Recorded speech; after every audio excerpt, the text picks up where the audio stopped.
So, ayan guys, good morning. May nagtanong, sabi, pretty mo talaga, madam, anong gamit mong sabon? So, ang gamit kong sabon, ito, magto 2 months na halos, yung Rosmar Kojic Peeling Soap. Alam niyo, simula nang ginamit ko ito, talagang hindi ako pinatubuan ng pimples. Ayan o, bagong gising, walang ka-makeup, walang filter. Ito lang. Pakita ko sa inyo yung morning routine ko. Ilalagay ko na sa yellow basket para alam niyo kung saan nyo i-check out. So, pwede ito for face and body. Kojic Peeling Soap kasi guys, mabilis siyang makapili ng mga pimples at makatanggal ng mga dark spots. So, maganda talaga siya. Ayan, so pagkatapos natin maghilamos. By the way guys, tinan niyo aking damit. Tapos makadon niya. Charis. Ayan, and after that, nilagyan lang ako ng Rosmar Premium Tinted Sunscreen natin. Ayan. Ito kasi guys, may whitening effect and anti-aging effect. So, ayan na, wala siyang tube pa ganun. Kaya, itak-tak nyo lang ganyan bago nyo gamitin. And lalabas na agad yan. Diba? Ayan.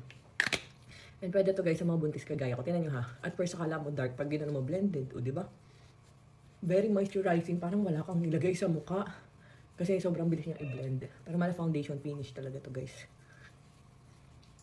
And very moisturizing kasi siya. Bakit? Kasi for example, nasa pool ka, nasa beach ka, di ba? Parang ang init-init na nga, tapos lalagyan mo pa malagkit, di ba? Ito, SPF 70 PA++++. Ganyan siya. Then kapag ka nag-set siya, patuyuin nyo lang siya. Very matte ang effect niya.